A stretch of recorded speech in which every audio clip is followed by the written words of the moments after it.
Hello,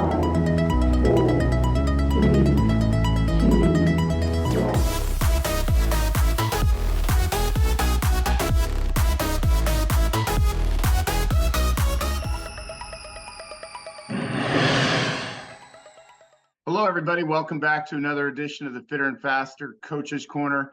Today, my guest, super excited to share with you, my fellow ASCA board member, Coach Herbie Behm, joining us today from Greensboro, North Carolina, where he and ASU are at the U.S. Open, getting ready to attack some long course, fast swimming times here in the middle of the season. Herbie, it's great to see you as always. Yeah, great. Thank you so much for having me. I'm excited to do this. You got a nice little Airbnb set up there in old Greensboro for the week? Yeah, it's really nice. It's funny. I've told some of my kids, I've been to Greensboro. We come to Greensboro a couple times a year, and I've only seen one street and between the same hotel and pool. So now I've been doing the Airbnb, and Greensboro is actually a pretty nice town. I'll tell you what, man, there's not bad barbecue in that city. You can find some good spots. Yeah, no, I've actually really enjoyed it. I'm staying downtown, get to see a little bit more than just the hotel, mile and a half, and pool that I normally see. For sure, man. And I'll tell you, you're one of the most fun follows on Twitter because our conversation today talks about innovation in sprint coaching, innovation in teaching sprint techniques.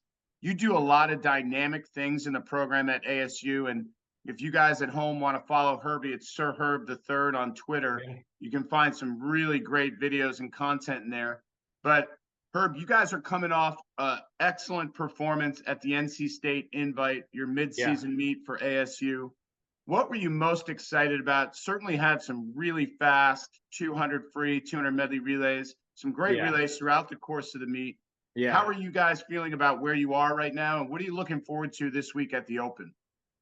Yeah, I'm feeling really good. I think the thing that I'm personally most satisfied with our team was, Leon Marchand unfortunately got sick and wasn't, he technically swam one day when he probably shouldn't have, but down somebody who's really been our superstar. And like you said, we still had some very good relays, still broke a school record and did some things without Leon, which is exciting to think of what we can do when we put him back on those relays. Absolutely. And you mentioned Leon and the success that you guys have had, and he's absolutely the front runner and the athlete that everybody's looking to. But the depth in your program over the last 2.5, 3 years has really expanded. And it leads me into my next question, which is, you and Bob have a really unique way of training your athletes. And it speaks to a lot of Bob's philosophy over time that each athlete really needs certain specialization. Everybody's unique, right? So how do you and Bob break down your training groups? You use some fruit to delineate who's training where. But talk to us a little bit about how the training groups are broken down, and then how you move athletes back and forth in a hybrid situation. Yeah. So we really gave the groups fruit names rather than sprint group, distance group, just to kind of break away from that way of thinking. Because I think some people, there's positive and negative terms to do it, where it's like, okay, you swim 2 days a week in the distance group. They're like, some people don't like that as much as saying, oh, you're training with the grapefruits for a day. So we kind of do that just to give it an arbitrary name, but do give it a label. And yeah, it goes back to the physiology. I think that's what Bob, myself, and every coach on our staff agrees on the most, is that, the physiology is what matters the most. And it's looking at each individual's unique physiological strengths and weaknesses that they bring on a daily basis, and kind of making a program that gives them the ability to work their strengths while developing those weaknesses. And that's something that is very unique with each person, and something that changes very much so over time. So seeing how certain individuals develop, and then being willing to change that is really important. I mean, a good example is Julian Hill, who's a 5th-year senior now, who's been a very good, I mean, he's our one of the best 500 freers in the country, has been the whole time. And now he's actually trains in the Mangoes, which is the, the sprint group, 5 afternoons a week. So he's doing kind of more 100 focused training, and getting faster and faster at the 500. So it's kind of looking at what he needs, but even though it's like, yeah, we give it that label of 100 focus, it's like, well, we really think about, okay, what's he missing? He's kind of missing that just like nervous system speed. He's still getting 3 real like long aerobic days a week where he's going, I mean, maybe 7K in an hour and a half. So he's getting that aerobic development, but then he's getting some like max speed power stuff that he's never been exposed to. And he's getting a response to that because it's a new stimulus for him and a new way for him to improve. And we have to critically think about each person as we go, because there's some people who are the opposite of that, who might not have the aerobic ability to train with like something that Leon Marchand's doing on a daily, weekly basis. But then after a year or two, they're built up and then they're able to sustain that. And then they move into that group. So that's kind of how we do that, rather than saying, okay, everybody who swims 100 free does this every Monday, this every Tuesday. It's looking at the person in front of you and thinking, okay, what do they need? Let's figure that out. I love it, man. And I'll tell you what, I'm not going to refer to you as a sprint coach at ASU. I'm going to refer to you as the Mangoes coach. Yeah. And what I hear from the Mangoes coach at ASU really ties into a talk or a discussion that Bob's had over the last few years. And that talk is training capacity versus training utilization. And it sounds to me like you guys are really thinking about that when it comes to how you develop your athletes over time. Something that you spoke to there that really, struck a chord with me was that when we're talking about the 500 free at the NCAA level, you are talking about an absolute controlled sprint this day and age. When we're looking at a swim that lasts a duration of 4 minutes and 10 seconds, you better be out very fast at 200. So speak to that a little bit. Do you see that 500? Really, it's been looked at kind of as a middle distance event more so in the last few years. Now it's starting to creep into that long sprint category, if I'm talking in Salo terminology. Yeah, I think that's a great question. And I the reality, in my opinion, is that it changes over time. I think if you're a 13-year-old swimming a 500 free, you just don't have the power or utilization really to be able to sprint. You just like your muscle fibers, you just don't have enough of them to really need that. So you kind of have to get there from a more aerobic side of things. But I mean, most of those people, they might be going really fast ones, might be going 450 or something, but you just watch the way they move. They're taking 18, 20 strokes a lap. It's like the wheels are spinning at a high rate the whole time. And then when you watch these really good guys who are going 410s, 409s, they're going 3 kicks, 9 strokes every lap. And every single one of those strokes, they're holding a ton of water. So it's more of a strength-based movement in which they're doing. So to get there, you kind of have to develop in a certain way and, solve the problems as you go.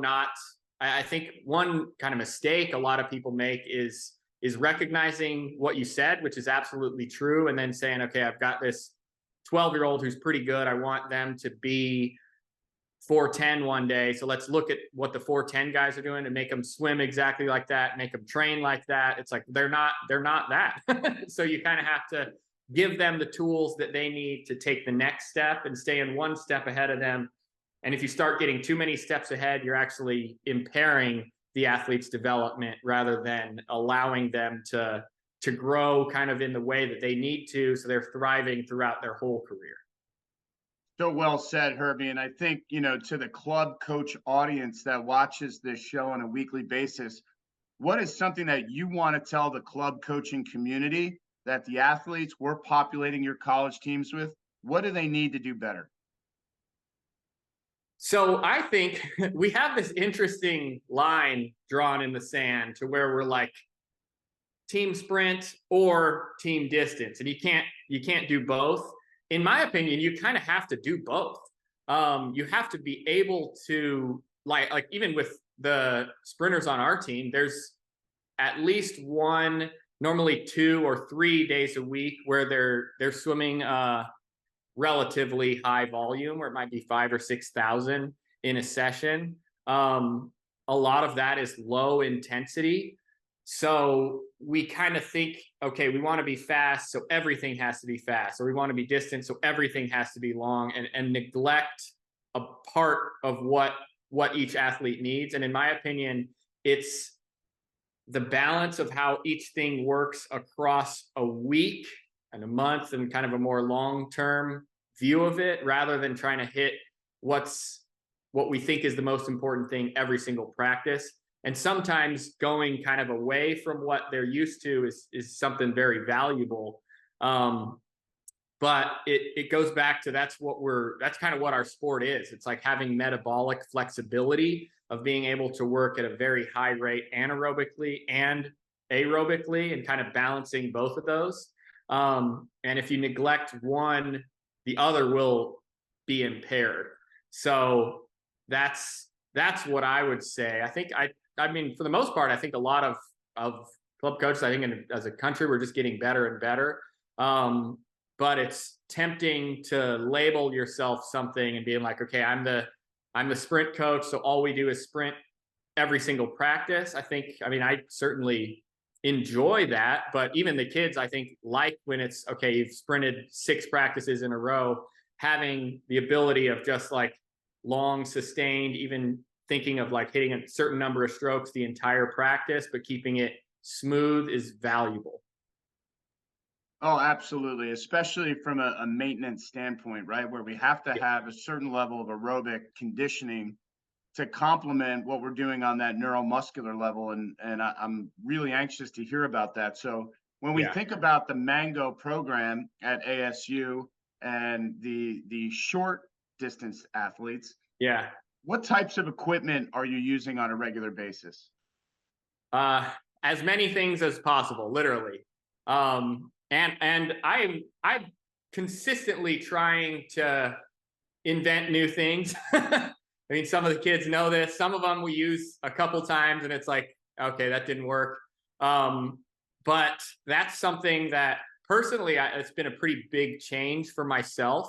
When I first 5-6 years I coached, I was very pure in least amount of equipment possible, like just swim, don't change too many things. Now it's the opposite of that, to where it's constantly introducing new things, new types of resistance, new types of things on our hands, wearing them differently, different combinations of it. So we do a lot of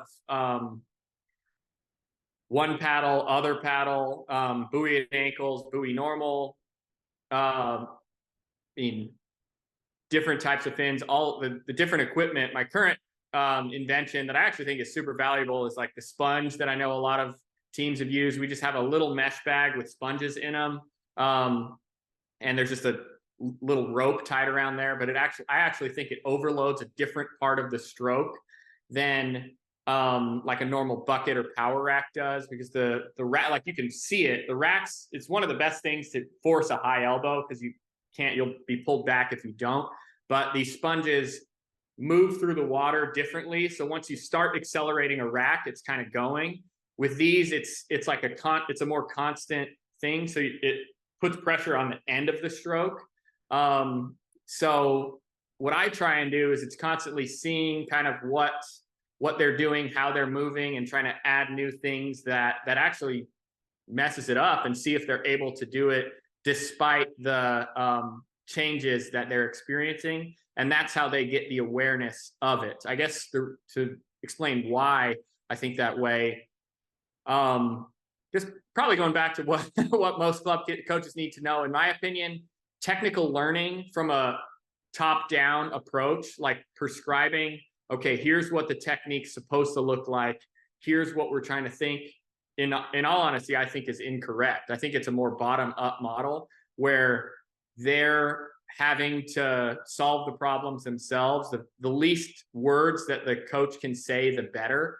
So that's why we add all these different types of equipment. Like I said, we'll use the buoy at the ankles. If somebody's hands are sculling around this way, that normally means their hips and legs are moving back this way. So having just the buoy at the ankles kind of forces it to stay there. Then once they succeed at that, we have just a band that we put around their legs. I can post my very cheap version of that. I've been making them out of duct tape, so you can make the whole team for $5 rather than $20 a thing. So we use that a lot. And then once you're good at that, you'll do it with one paddle, just the other paddle, then do it fast with one paddle. So it's constantly trying to force them to build the awareness to do that. And then like the final stage would be doing that with resistance as well. So they're really having to put power into each stroke while keeping stable with their body and transferring all the energy forward. So yeah, all of the equipment we can, but only prescribing equipment that's like helping the individual's problem. Because just adding equipment just for fun has its place sometimes, but you'd rather it be fixing the technical problem in which they're currently experiencing. I love the phrase of helping the athletes solve problems on their own. Yeah. I mean, that's such a critical part of learning, right? Yeah.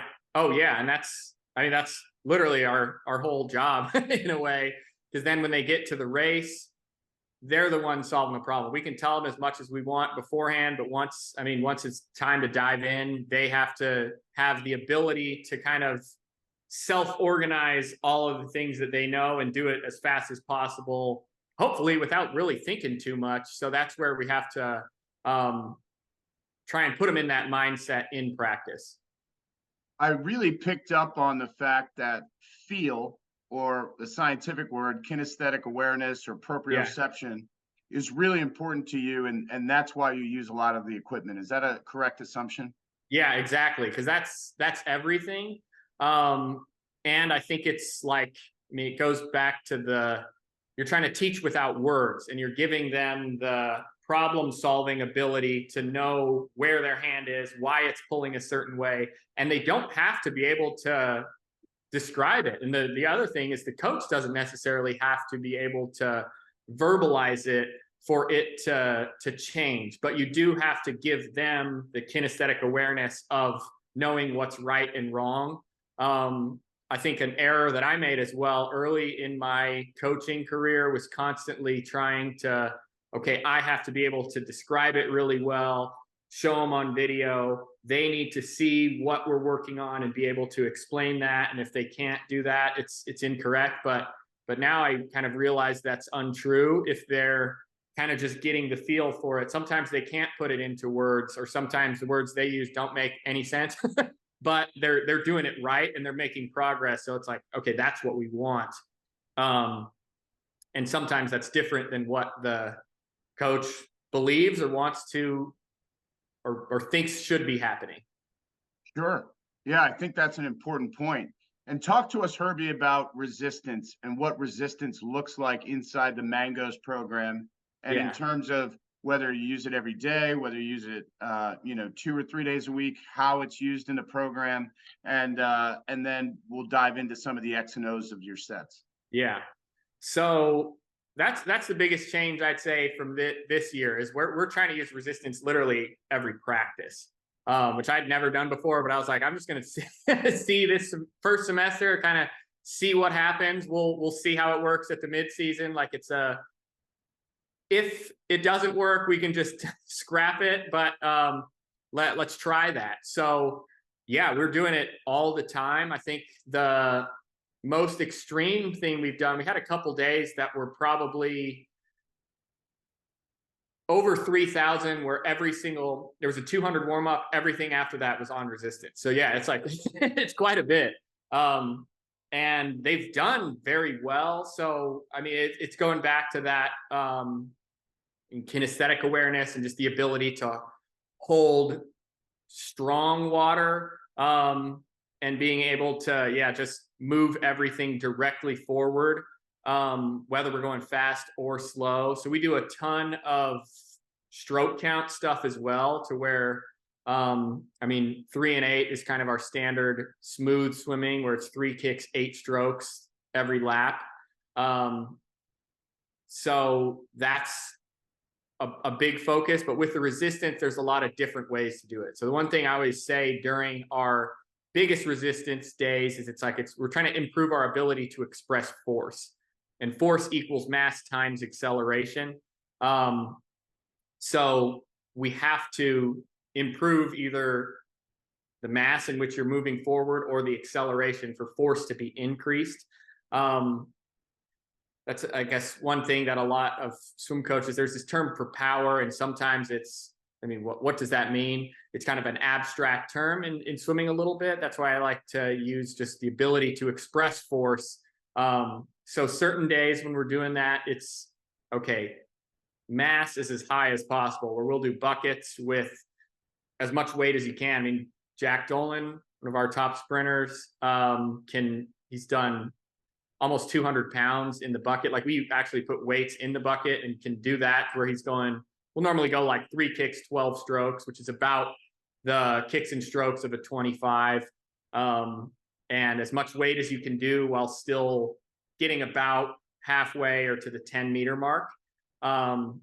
So we'll load that up, and it's been really cool as well with a lot of the women on our team, because they hadn't been exposed to that before. Like the first time we did it, it was like, okay, we're going to see how much weight you can go. And they were like, we've never done more than 30 pounds in this before. And it was like, okay, we're just going to load it up and see how it goes. And some of the girls are pulling over 100 pounds. So it's like, it's really impressive. And I think that's directly translated to how fast they can sprint.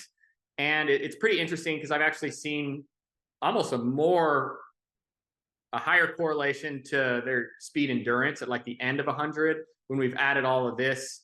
And I think that's just the way the muscle fibers work, is it's like normally those fast twitch get fatigued, but when you do a 3,000 yard practice with resistance the entire time, like that's getting some metabolic development as well.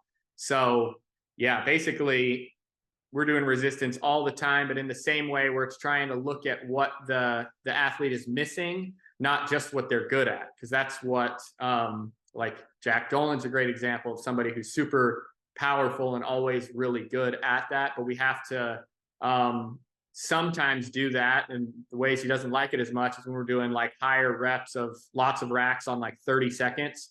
So he's able to produce that power under metabolic fatigue. So it's kind of changing what the focus is each time we do it. But again, looking at the individual and making the decision as to what they need in order to take another step forward. Lactate is a fuel source. Yeah. It's awesome. Yeah. So what does that resistance look like? Is it just the buckets? Is it towers? Is it cords? It's normally racks, buckets, sponges is our main ones.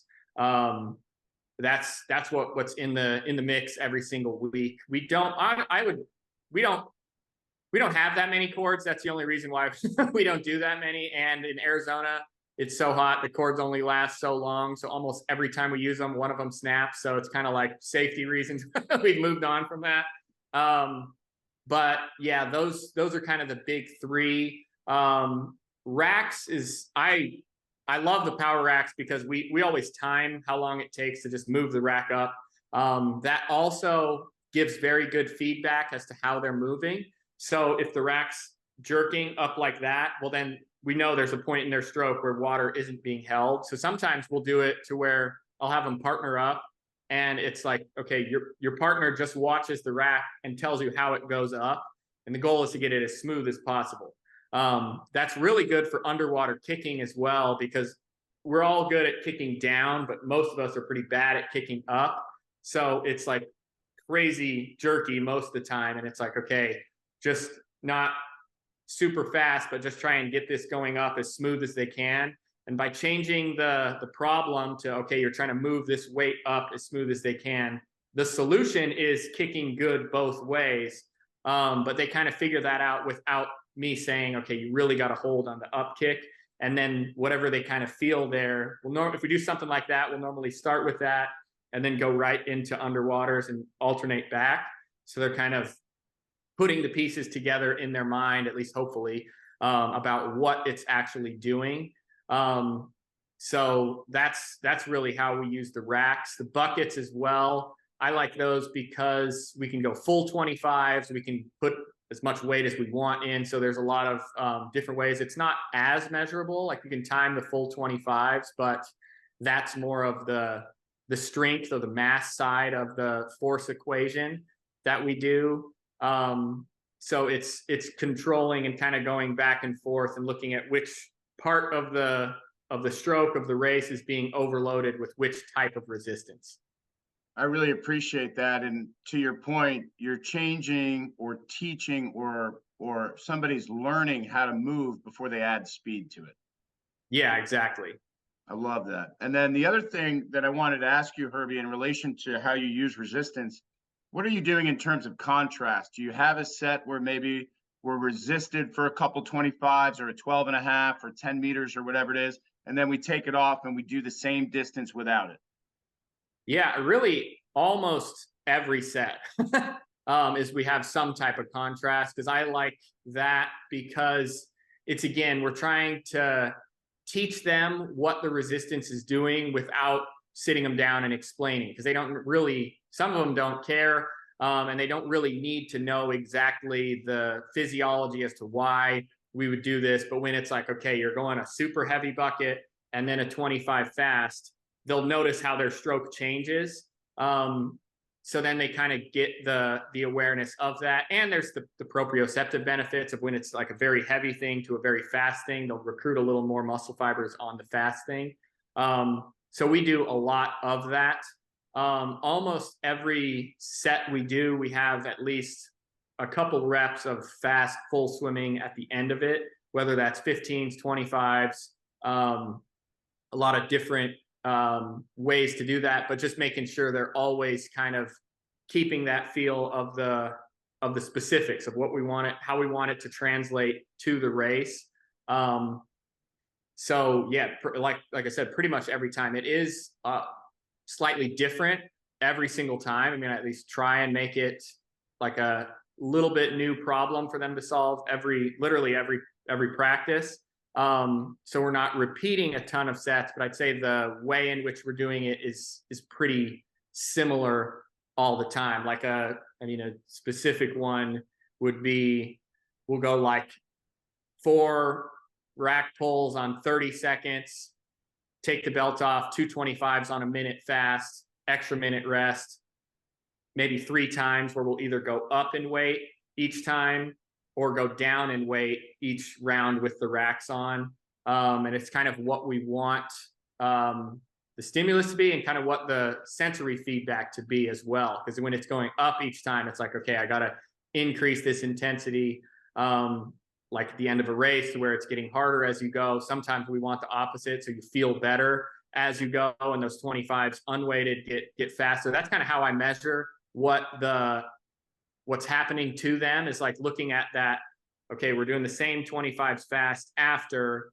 If they get slower, well, then this is a very fatiguing set, which has value. If they're getting faster, well, then it's like, oh, this is doing something to their nervous system that's actually making them swim faster. Like, well, actually, here's a set we have repeated pretty often because it's super valuable. The first time we did, we do a lot of like our max speed stuff will be suited for it, like all the time. The first time we had done a lot of 25s max speed from the blocks. We measure all the time. It's very simple. The very first time we did this set, every single person in the whole group went best times every 25. So it was like, okay, we got to do this. And it's super simple. It's just 8 25s from the blocks, odds with fins, evens without fins. So when they're going with fins and we have people going 7.2s and stuff, it's really exciting because you just hear the fast times.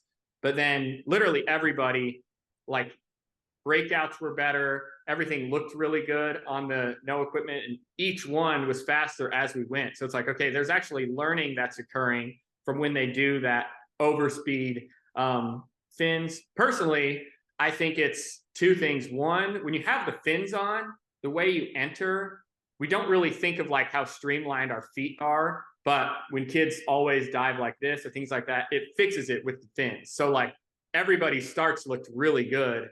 And it's like, okay, they have to come up and hit this breakout really well. Like we kept the 15-meter rule in effect there. So they had to be like using those fins, but actually hitting a breakout well, because they'll just be slow if if they miss the breakout.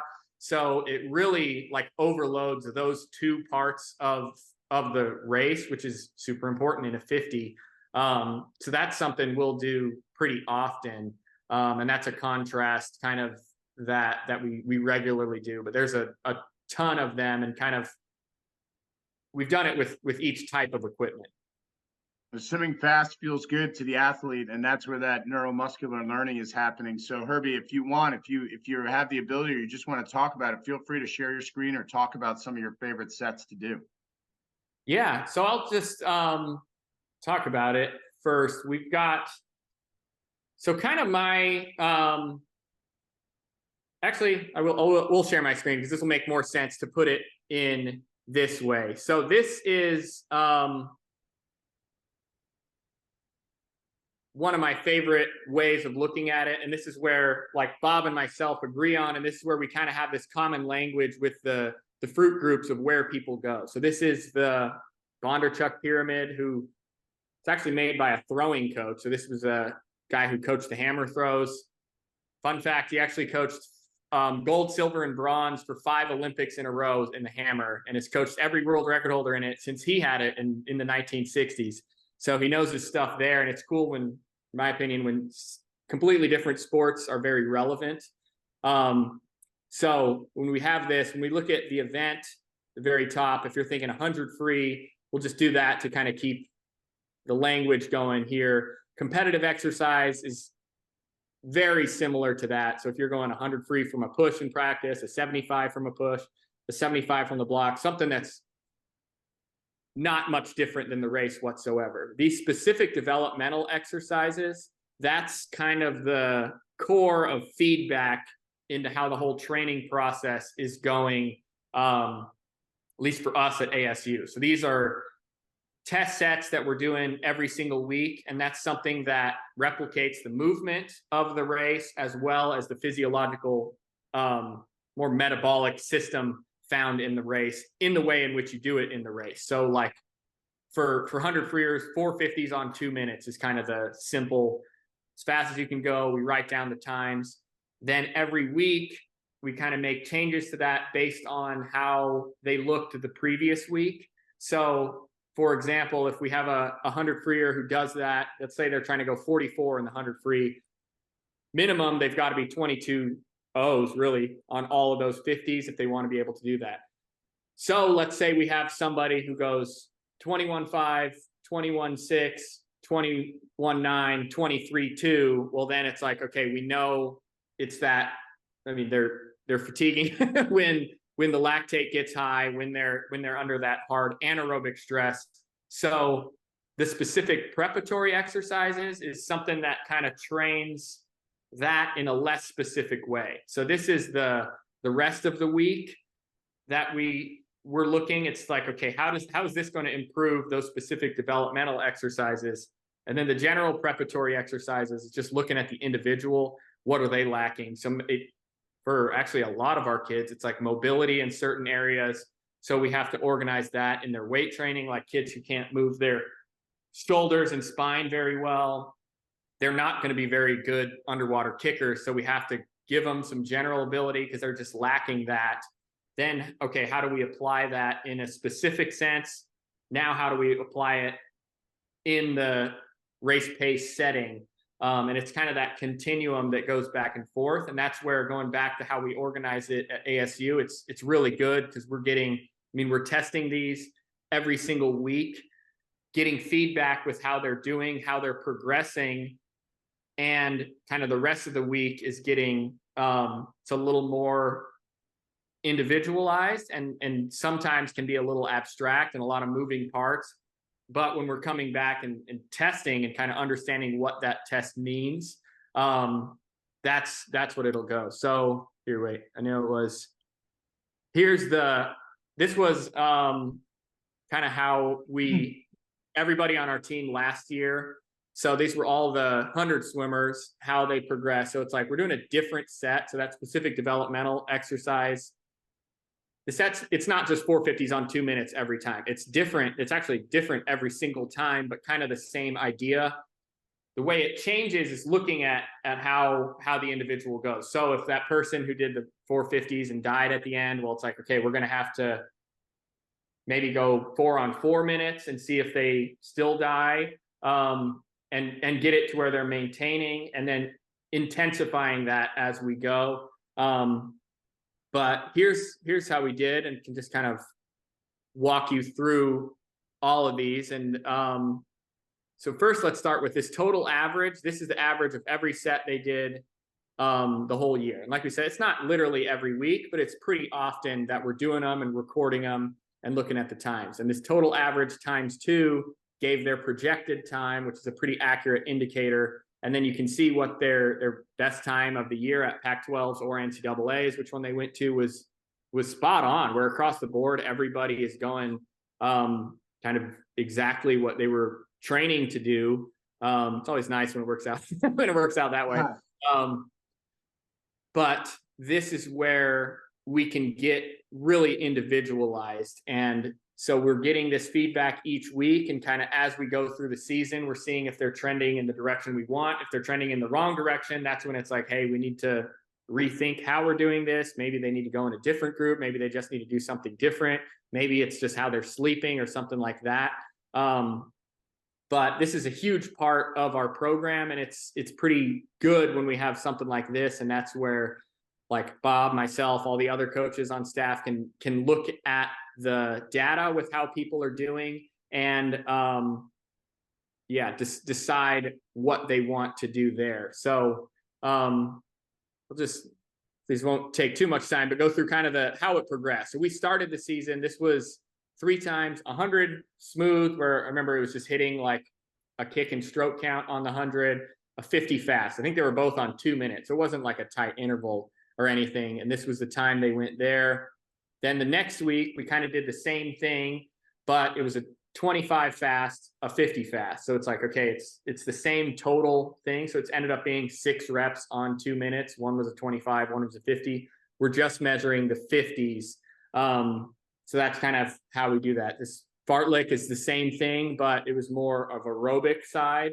So it would be, I don't remember exactly what it was, but it was probably like 3 100s on 115, hitting a kick and stroke count, 150 easy, 150 fast, 4 times, something like that. So we kind of have the same set 3 times, where the first time there's a little aerobic fatigue before the 50, but very little, because it's 100 on 2 minutes and it's not fast. Then it's like, okay, more anaerobic endurance, where it's everything's fast. Then it's very much aerobic endurance. And by doing those 3 sets, you can really see what the individual was weakest on, and that's where we need to train. Sure. So that's how we guided that moving forward, and just kind of basically that's how we made the decision of what to do the next week every single time. And I think that's the most valuable thing, because there's a lot of great sets out there, but they work because it's what the individual needs at that time. So trying to learn the skills of how to make the set, why to make that, how to change it next time is the most important thing.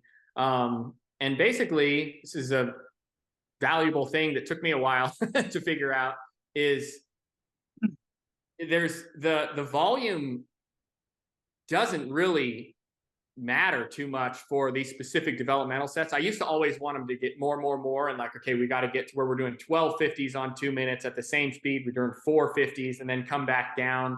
Now we just kind of keep the volume constant all year long, but change how we do it. And that seems to have a bigger impact than changing the volume. Obviously, the volume on some stuff, that's all that matters as to what to change. But on these, it's staying relevant to the race. And if the volume gets too high, well, then it's no longer like a 100.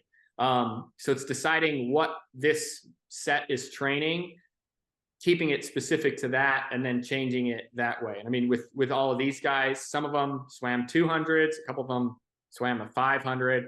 Some of them swam different strokes. So this is just one very small part of the whole program, but it can give you a lot of information as to how they're progressing.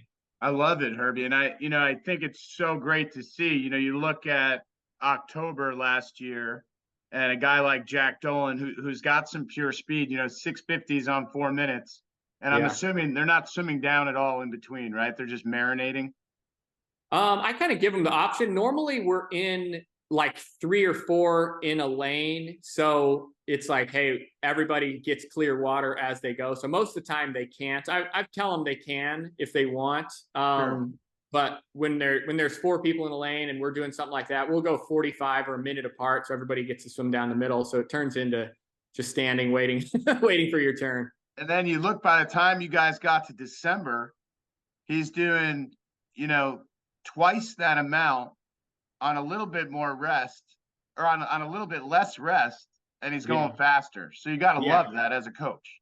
Oh yeah. Yeah, exactly. And that's where it kind of goes back to like how we do the power is based off some of this. So like if somebody's lacking speed, their power always needs to be long rest as fast as you can go, because it's their nervous system that needs to get firing. If somebody has a ton of speed but is dying, well then it's their strength and power side of it's pretty good, but their metabolic ability is not where it needs to be. So that's when we do the power on short rest. And it's looking at the individual as well, rather than what's cool or what the coach prefers. It's trying to understand what that individual needs and doing it that way. Or if they're fading at the end of these sets or the end of their races, well then it's like, okay, we need to do kind of more longer power where it is full 25s fast. And we've done like with the sponges, we've put several of those on and done like 825s on a minute, where okay, that's a 15-second rep, so it's pretty long. That's pretty metabolically taxing by the end of that, much more than just a traditional power day should be, or at least how I've done it in the past. So it's looking at the individual, but if they if you know what their weakness is, you know where to train, and that'll kind of get them a step forward. And then that weakness is going to change, so you have to reassess and change their program for that. What's great about these two is the skeleton of the set itself can be used for any stroke, which is great. Oh yeah. Yeah, that's where a lot of these, like you can see some people swam multiple strokes, some people only swam just stroke, some people did free as well as their stroke. So we're kind of changing it, and again trying to look at what they need, train and doing it that way. And like, I mean, nobody has all of them filled in, because some of these days they did more 200 stuff, some of them they were sick. So it never goes exactly as planned, but if you can kind of make that plan about them, and like I mean I've said it before, I normally decide what we're doing next week during the set. Like halfway through this set, I kind of know, okay, next week we got to do this, or this person, like we got to change this. So it's being aware and being observant rather than having this planned out. Like that's I think the biggest lie we tell each other in coaching is like, oh, I've got this plan for the whole season. Like we're gonna do this week 1 all the way through, and then we're gonna finish here. It's like, no, like some of these I had a plan, and 10 minutes before the practice was like, actually, this is gonna be better. A lot of times that turned out to be right. Sometimes it's wrong, but it's being like observant and reactive to the results is better than being, okay, we got to stick to this plan because it's the plan. Because the plan is to not have a plan and to watch each athlete and find out what they need. And that's where we're going to actually make the adaptations. Because that's what periodization is. I think a lot of people perceive periodization as like, okay, there's these steps that you follow and these things you go through, but all periodization is change, and it's change with trying to get the desired adaptation. So keep the adaptation in mind before you keep the whatever label you're giving your periodization in mind.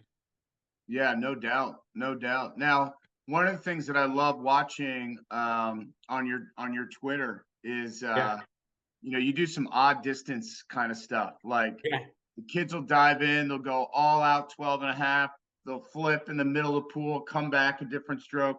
How do you come up with that, and how much do the kids enjoy that? I think they enjoy it quite a bit. I'm sure some enjoy it more more than others. But basically, what I want to do, so most of to give context as to where those are, most of those drills we do at the beginning of practice. What I actually want to do, and part of the reason why I'm doing that, is to almost give them a mindset of play. And it's, again, going back to that problem solving. And it's like, okay, we're moving our bodies in a way we've never done before. And that's what I actually think is a big limiting factor, because we start to just repeat the same things over and over and over again. And there's very little learning once you've done that a lot. So I'm trying to, okay, what's something we've never done before? Like, well, we've never done a handstand into a somersault into a turn.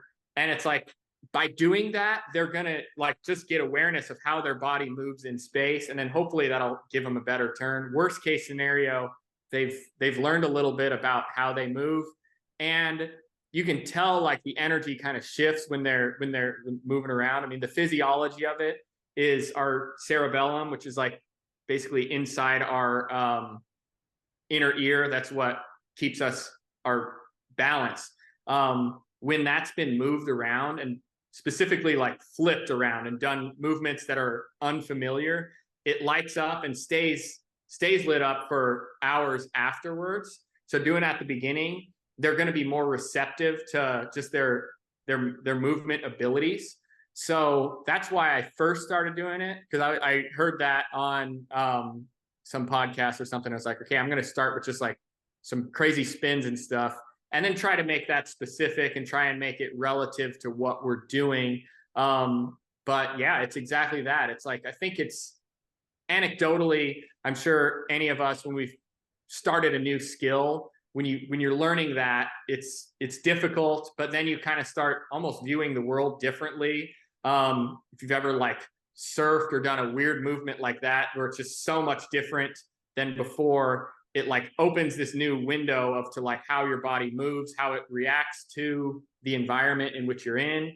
So I'm trying to have new things like that every single time. And almost every time we do those, I want it to be new. So it's obviously they're recycled as we go, but when there's a really good one, it's trying to understand, okay, why was that good? It's like, well, it's because we hadn't ever done that. And then like the movement was actually similar to a flip turn or open turn or something like that. So then we can connect it to where it's like you do this and then do the open turn, and they kind of like learn how to move differently. Because that's where, I mean, going back to how sport gets innovative, one of the biggest eye-opening experiences is like, if you've watched how Caleb Dressel does his breakout, he like dolphin kicks through his first stroke there. And I was like showing the video of him doing it and teaching our kids to do that. And then maybe a week or so after that, there was a video of Michael Klim at the 2000 Olympics underwater. He did the breakout the exact same way as Caleb Dressel did it. And it was like this eureka moment of like, okay, they both did that because I don't think either of them, I might be wrong, but were specifically taught to do that. But they were just so aware of how their body moves that they kind of solved that same problem. And then it was also like Michael Phelps did that breakout the same way. And it's funny because I asked Bob if like, did he specifically teach that? And he said no. So it was like, okay, he was given the tools to do that, although he wasn't specifically prescribed to do it that way. So you're kind of trying to make this space for the kids to explore and to learn new ways to move and new ways to problem solve. And if the coach gets overly prescriptive of how to do that, they're going to miss out on some of the learning. And like, I know I learn most of the time by just watching how they, like, I just enjoy watching them watching them do that. Sometimes it's like, okay, you got to figure out how to do a handstand, like into a somersault, flip, freestyle in, backstroke out, and just watching like how they do that, it'll like, oh wow, actually we do this about 50% of the time. It's like after one or two, like, okay guys, change it. This is actually this is a bad idea. Do it this way. So it makes it fun and engaging, and also allows them to just be in a new spot and move in a new way. It's still a sport, it's still movement, it's still supposed to be fun. It doesn't have to be the just 4 strokes that we have. So allowing the kids that exploration is very important, in my opinion. Yeah, and to me it sounds like great physiological activation. Oh yeah. It's just getting them ready to go for whatever that main focus is that day. Yeah, exactly. And it's just like you said, it's doing that, but it's doing it rather than like, okay, we got to get through these, like get 8 reps of these in. It's new. It's just like one other example is like when our kids play 6 square before, which is just 4 square with two more squares, and you can see on the days like in the springtime when it's first getting nice out and they haven't played in a while and they start playing, and you can like hear them all excited after, and we come out, they get to practice early to play that. On the days when it's going really well, they would normally practice starts out so well. So it's like there's some translation to like this just game that they're playing, and it's actually preparing them, in my opinion, better than if we just did, okay guys, we're going to do a 15-minute dynamic warm-up. It's doing the same thing, but one, they felt like they got to choose to do it, and they're being like, they're more reactive and like having to learn on the fly, rather than like, okay, we're going to repeat these skips, these movements that we've done 100 times. So it's exciting. Like anytime you do something you haven't done before, it's normally like at least something happens. So trying to get them to do that as often as possible is great. And then you can go into the specific stuff after, but they'll almost always approach that totally through a new lens if you open them up to it. Practice should be a little bit fun, right? Yeah. I love it. Herbie, we're going to have to do a part 2 sometime in the spring, because I do want to talk to you about stroke tempo and pace, and we'll do that. But last question I have for you today is a question I've been asking a lot of guests, and I know it's one that you can share with Bob today and get his opinion on it. I'll be interested to hear. We have great speed in America in the 500-yard freestyle. Yeah.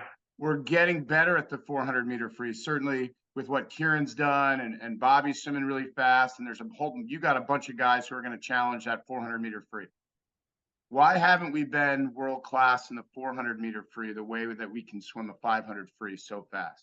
Yeah, I think that's a great question that if I knew the exact answer to, probably would have a lot more very fast 400 freers.